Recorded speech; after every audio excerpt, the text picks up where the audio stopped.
Hello, everyone. As we commemorate Veterans Day and honor those who have served our country, here at the Gail Gordon Public Library, as part of Veterans Voices, we are so honored and privileged to have this panel discussion with some very special guests, men and women who served. So I would like for them to introduce themselves and also give you their branch of service, years served, places or operations served, and the rank, position, or job that they held. And let's start at the end with Marty. Well, I joined the Navy in 1959. I got to be there for the Cuban Missile Crisis. And I joined the Navy because my life at that point was somewhat a mess. I was, my parents divorced when I was 4. And my father ended up with custody, and he was an alcoholic, and I ended up living in a foster home. And when I was 18, the woman who raised me died, and there I was. And so the Navy really, in my view, offered me an opportunity. Yeah, among the other things in a mixed group like this, but a Navy chaplain led me to Jesus in boot camp. So, hi, I'm Stu Slifer. Did 6 years active duty and 6 years in the reserves in the U.S. Army. I was blessed to be taken to Germany, to Afghanistan, to Eastern Europe, and then Southern United States after that. I had the privilege of serving as a captain. I first started off as an airborne artilleryman, so pushing big guns out of planes, then shooting long distances. And then after that, I went to military intelligence where I finished out my time. Okay, next. Awesome. Thank you. My name is Kimberly McGraw. I served in the United States Navy. I served for almost 3 years. I was medically discharged. I had the opportunity to travel. I was stationed in Japan, but I traveled a lot of places: Hawaii, Dili, Bali, Australia, China, Hong Kong. So got to explore and see a lot. I was a quartermaster. So when I navigated, I got seasick, but should have joined the Army, but didn't like tents and bugs. But different reasons why we joined. We'll learn more about that in a little bit. But it was a great experience. It's different for everybody, but we're excited to share our stories with you today. Thank you. Next, we have Craig.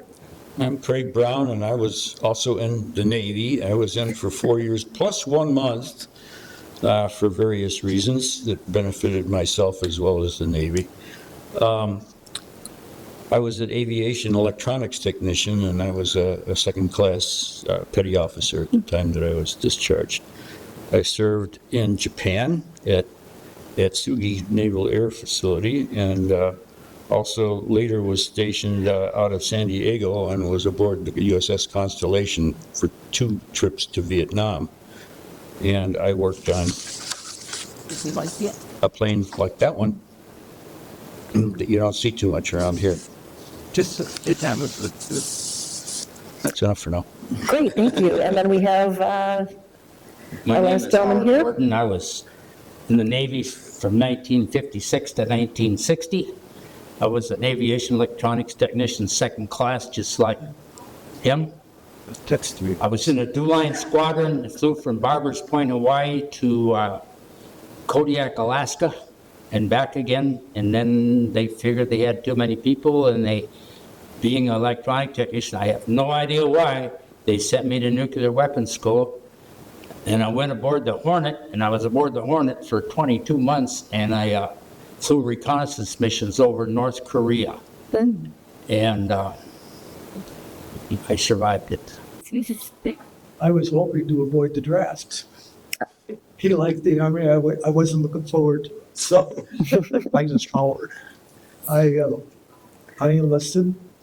And it's interesting that there are 3 AT-2s sitting at this table. And it helped me mature and recognize the value of life and all that.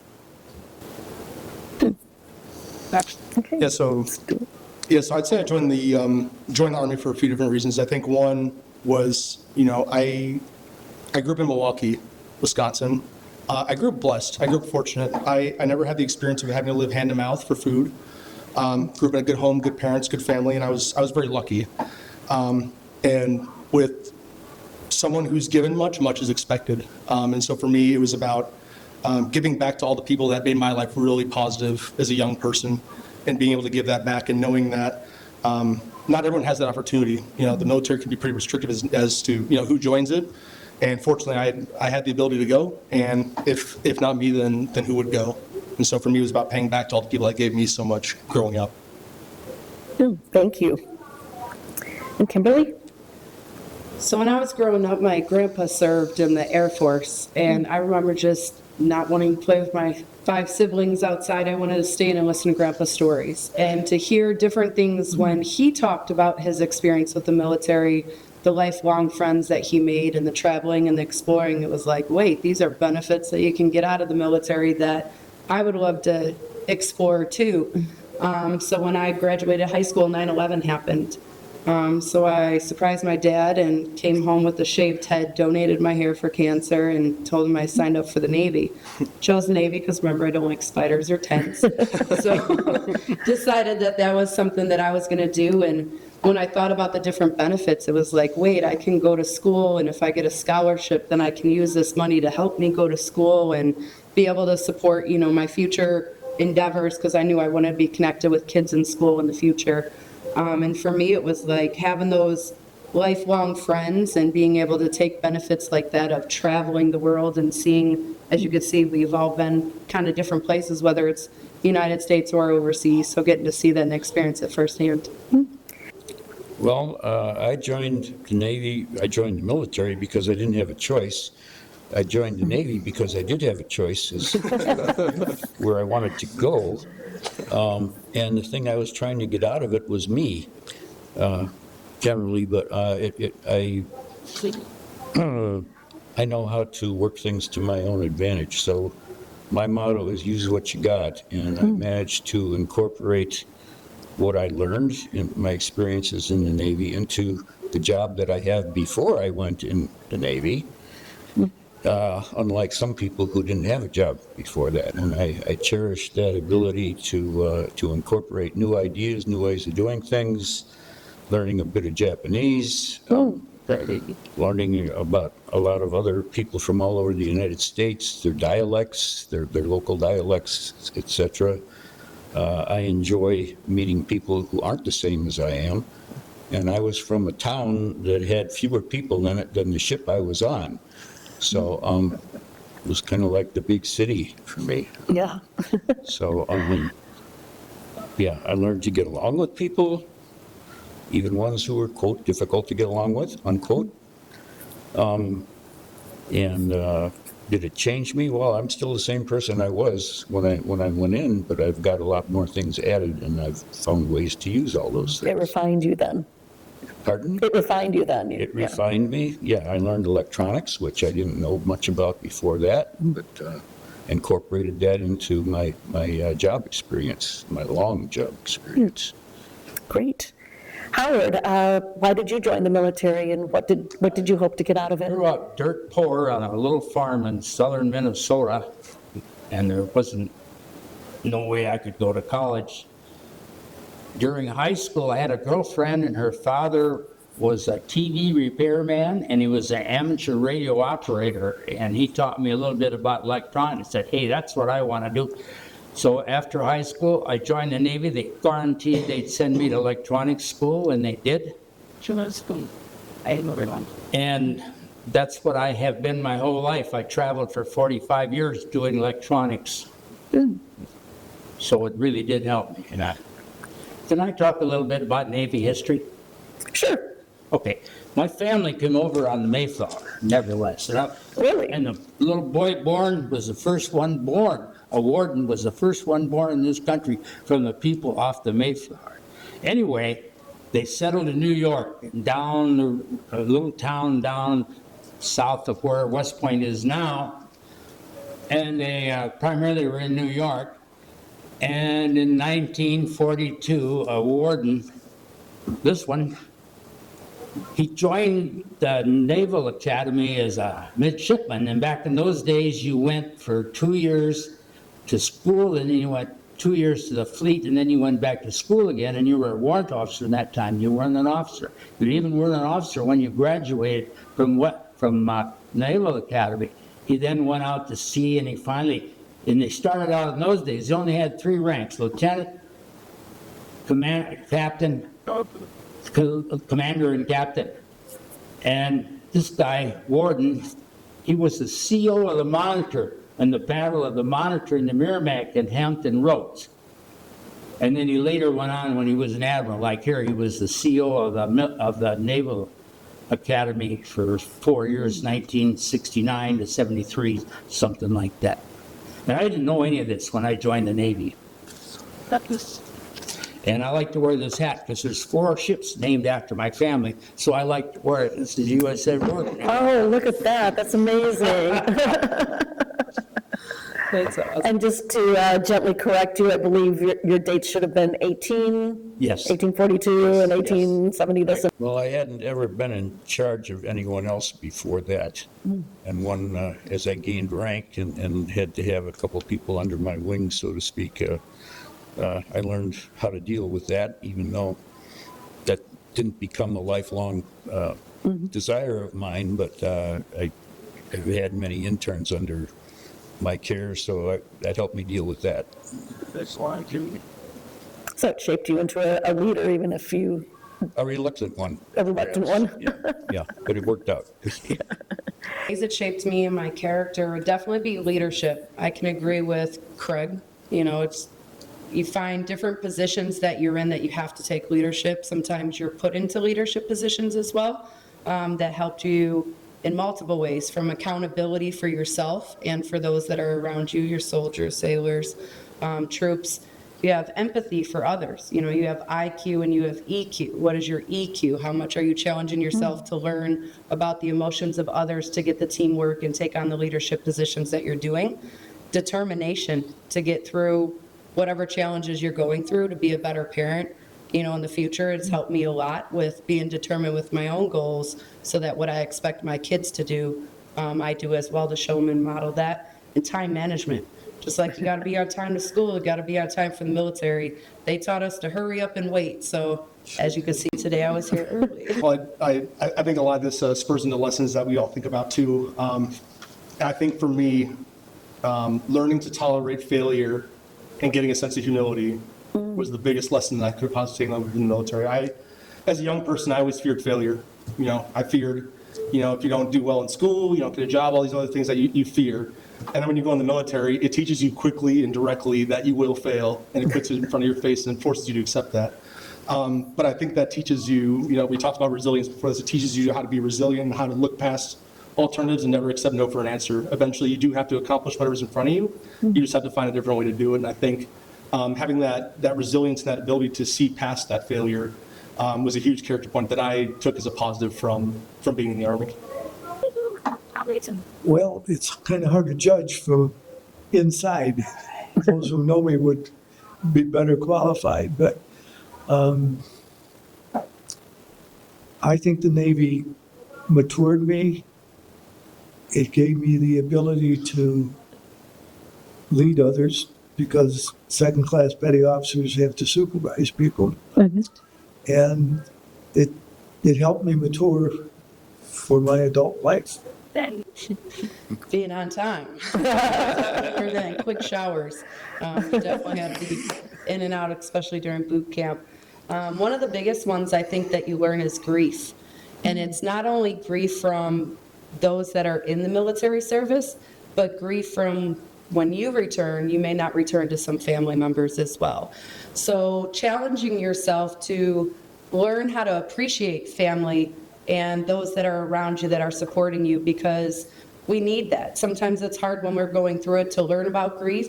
So being proactive to learn about different things to then help those around you, having empathy in those relationships.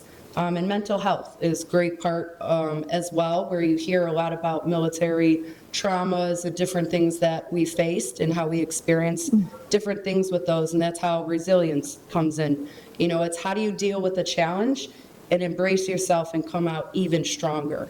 And it's funny that you mentioned Japanese, because I had a Japanese proverb where they say, Nana karabi ya aki. And it means get knocked down 7 times, but you get up 8.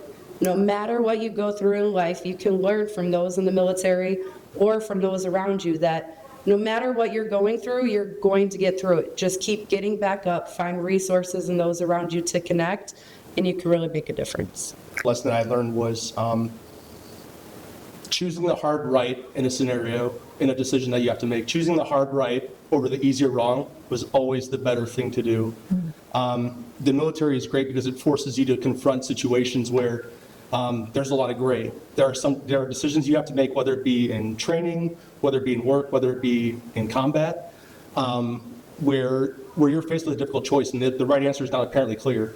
But oftentimes the harder thing that you must do is tends to be the right thing, whether it be telling a buddy that they need help because they're struggling with something and trying to get them that help, or someone who's thinking about hurting themselves, trying to confront them and do that versus ignoring it or letting it go.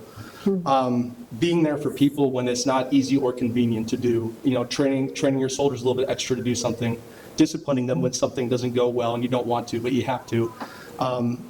After the fact, I realized it's like, hopefully, you know, the people that were around me were better because of those harder choices versus the easier things that you overlooked and you could have made a mistake or you could have failed someone else because you chose to do something easy or convenient. That's right. I learned how to respect people, and I learned how to help them get over what's bothering them or whatever. You know, leadership requires a lot of skills, and they're just well-rounded. I don't like airplanes. Okay, fear of flying. And unfortunately, I did a lot of it in civilian life, but the reason I don't have airplanes is I've been in 3 crashes. And Tell us about them. the one more serious one was North Korea, September 29, 1959. We were on a photographic mission at China, at the Chinese-North Korean line across there. We did one, our squadron, we had 5 planes assigned. We did one that at least once a week. One of the planes did at least once a week. What we were worried about is what happened before is when the Chinese came into North Korea and chased the Army and the Marine Corps south, the Army and the Marine Corps left their 50 millimeter machine guns and ammunition there. And that's what they were using to shoot at us when we flew over. Now, we got it. There's one there, and there's a lot more other places. And they got the plane, and they killed the pilot. And I was the navigator, radio, camera, but the pilots taught you to control the airplane in case something like that happened. And which it was shattering and it was not running very well and it was chunking along, but we got into the Sea of Japan and the chase plane, there always had a chase plane waiting for you, and he directed me back to the carrier because I didn't have any radio and it was not flying well. And I took it off in autopilot and he guided me back to the carrier and I crash landed on the carrier deck, USS One carrier deck. And when it crashed, they put a barrier up, so I hit the barrier at the end. I couldn't get, and then the wheels down, so I couldn't get hooked on the wire, the landing wire, so I hit the deck and we skidded up by the island and hit that barrier they had there. And then the plane caught on fire. Oh, my And it goodness. got dark in there, and I was such a lousy shot when I was in the Navy that I didn't want no .45, so I went down the arms locker and I got me a 12-gauge shotgun and I sawed the stock off and sawed the foot off the barrel. And that's what I carried with double-aught buck. And I panicked and I shot the canopy off the airplane because the railing was screwed up because of the of shrapnel, and I couldn't get the canopy off when I was trying to land. And when they smoked the plane, fog on the, put out the fire, it went dark, of course, and then I panicked, and then they pulled me out. And it goes a little farther than that. Blood was coming out, a lot of holes. And we were in sick bay, and they were working me, and I was subconscious, and I don't know how many units of blood they gave me, but I heard the corpsman say to the doctor, you know, this guy ain't gonna make it, we might as well shut her down. You learn after that, I don't sweat the small stuff. Be nice to Marines, they're your friends. Um, Respect authority, never get into a really bad argument with anybody because you might depend on that person sometime to help you. So how to get along with just about anybody. Well, before, I was a kid fresh out of high school, working in the factories. And I was griping to the salesman that came in, and he says, well, why don't you join the Army? And I looked at him and I said, Army? If anything, I'll join the Navy. And that's just the way it went. And I learned a lot, as everybody sitting here at this table did, if they spent time. Well, I was a novice designer, mechanical machinery type stuff before that, and I added electronics to my repertoire, and maybe became a little more resourceful in the meantime because I did a lot of troubleshooting. Learned how to do a pretty decent job of that. So I incorporated what I learned into what I did from then on. I mean, I've used all of that knowledge. And I met a lot of interesting people. Well, there's a couple pieces. I think I was in artillery, so I was very quiet before I joined. Now I talk very, very loud because I'm hard of hearing. So, my voice carries, I think, pretty well. So that was definitely a change. I think definitely learning to communicate differently. I like to think I was somewhat polite as a child. My parents might disagree, but probably polite to the point of being indirect. And now you see it from the military, so you become more decisive. You're able to communicate directly of things that you need. You don't look at it as being rude. You look at it as you have a job to do, and you're just simply trying to state what you want to do. I think the most important change, though, is probably just being more grateful of things. Like I said earlier, I grew up fortunate where I really wasn't wanting for anything, but you learn gratitude when it's all taken away from you. The military is great about teaching you how to survive without all of the freedoms, all the things you take for granted on us, every single day. It's like when you don't have food, you don't have water, you don't have warmth, you don't have family, you don't have all those things, you have those things taken away from you. When you suddenly get them back at the end of the experience, you're so much more grateful for all of those things and what they provide for you in your daily life. And it just makes you appreciate all those little moments so much more. When on normal days, sometimes you just don't think about it. But really, it's just such valuable things that you have to be mindful of. I learned to listen to people.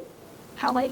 While I was in the Navy, especially there and afterwards. And an example of that is he was talking about having a hearing problem. I worked on the flight deck of the Hornet, of course, and there's a lot of noise up there. And my second day up there, some career man, an aviation bosun mate, he come up to me and he had a string, and on this string was 2 pencil erasers. And he said, put them in your ears. And I don't have a hearing problem. Generally, my division officer would be on my case. You did it again, Warden. You took my erasers out of my pencils. Before I went in, I was somebody that was almost the youngest in my family, but I was very athletic, and I always wanted to do leadership positions. I knew I wanted to do a lot of things. I tried to help out in my school a lot, creating programs. And then when I went to the military, it was like shaved head. They were like, oh, you think you're the boss? Now you're the boss. So I was put in a leadership position right away. And for me, knowing how to have empathy for others and kind of like Marty was saying, like taking somebody from where they are and guiding them to where they need to be. It was like the counseling, teaching, nurturing side. I learned a lot of those steps, I say, that, while you're growing up, you don't know how math or science is going to then connect to what you do in the future, and learning how those steps were leading me to where I became after the military. Learning how many resources and connections I can have when I connect with other brothers and sisters that served. Finding ways to motivate schools and give back and do philanthropic projects where you get kids excited about how they can write a letter or collect toys and do different things that give back to military families and military veterans. Having that philanthropic side. And I always say the biggest thing after is being hungry to do your own homework. Your teachers give you homework in different subjects, and sometimes you try your best at that. You always should try your best. But giving yourself homework, saying, what is it that I want to learn, and then challenging yourself to learn more about it. Technology is great. It is in your hands on phones. So how can you use that to your advantage to then multiply who you are with somebody else? When I got out of the military, I was medically discharged. So I was mad at the military. I was like, I'm totally fine. Look at me. I could still do work. But I had a seizure disorder I started having when I was on the ship after fighting a fire. So I wasn't fit to stay in the military. So when I got out, I didn't get connected with the military until I saw a gentleman, not Army, Marine, walking by where I made a comment to him. He then told me about a nonprofit. I started volunteering with the nonprofit. Now this nonprofit was connecting me with hundreds of other veteran families to then connect with the community, to then go give back and solve a problem. Now I'm like, wait, if I could do this, then my kids can do it. And then seeing my son be able to do it and multiply to give back to veterans through a nonprofit and connect people through speaking and using their voice. You have veterans, you have family of veterans, you have supporters of veterans. And when you can connect with them, hear a little bit about their story, but then put some action behind being a kind person, it felt like I was able to multiply myself. And I always joke that my nickname's Kim Possible, because it's like you make possible things happen. But when you learn leadership and teamwork, and like you may have an idea in a school, but then you get your class and you get your teacher and you get your family and now the whole school and now the whole district and now multiple districts, it then multiplies, and you're that rock or that pebble that starts those ripples, and it just makes positive energy all around. And we need more of that. So military changed me in a lot of positive ways, had challenges, but you are resilient. No matter what challenge is thrown your way, you keep getting back up. That there are opportunities that you can take advantage of if you work and you do the things you need to do. And that's true for life in general. Yeah, so there's probably two things on this. I think one, if you want to find out who you really are as a person, join the service. It will teach you things about yourself. It'll help you grow. And it'll really prove to you that you can go so much further than what your mind tells you that you can, whether that be through physical activity, whether that be through really hard, challenging projects or, really tough deadlines, all those sorts of things. You can prove to yourself through the military that you can achieve all sorts of different things if you just put your mind to it. And then I think the second thing is there's so much more to the military than just what we see in movies and war. The military is one giant corporation. You can be a veterinarian, you can be a lawyer, you can be a doctor, you can be a teacher. You can do any sorts of great work through the military. It really helps you see the world. It helps you see experiences you never would get anywhere else. And I think everyone else at this table said it's the people. The people are what make the military a wonderful organization. And you see the five of us sitting up here, after the fact. I think there's a lot more in common between the five of us than what might meet the eye. So I think it's a really wonderful organization. Yeah, I think you learn teamwork, just like you heard all of us say in different ways of giving back to others. And when you attract positive energy by being the positive energy, you can make a lot more happen. So I always tell my kids it's like a wagon. So say you got a wagon at home or you got a wagon at school, wagon at your job. Somebody's got to pull that wagon up the hill. You're going to have different challenges that go on. Are you going to be the kid that sits in the wagon and drags your feet to make extra weight and not help? Are you throwing something at the person pulling the wagon up the hill, by not doing things you're supposed to? Or are you getting out behind that wagon and pushing it up the hill? And I know all these people that are here would be behind the wagon, helping push it up the hill in some way, shape, or form. And it's be that person for others, be that person in school, be that person in your family, be that person in the community. And when you give off that positive energy, you are attracting that positive energy back. And if you can learn that, even if it's connecting, like I challenge you to connect with a veteran that you know. Learn more about that veteran, ask them some questions, maybe something you heard here sparked or touched you in some way to say, hey, I'd like to get to know a veteran. Like you said, they're every profession. It could be your mailman, it could be your janitor at school, the librarian, your teacher, principal. I mean, I get on an airplane and most of the time your pilot is, a flight attendant, and we have a voice, and if we're able to use it, whether you're in the military or not, learn from our stories, different things that'll help you grow to be the best person you can be. Well, there's a saying about certain jobs, somebody's got to do it, and I joke about it a lot because some of those jobs really aren't such bad jobs. But again, somebody's got to do it, and being too proud to do it is not a good thing. Then I managed to pull off being in the band. I was a PR type person, and I was an introvert to start with, so it helped me to become more self-confident, and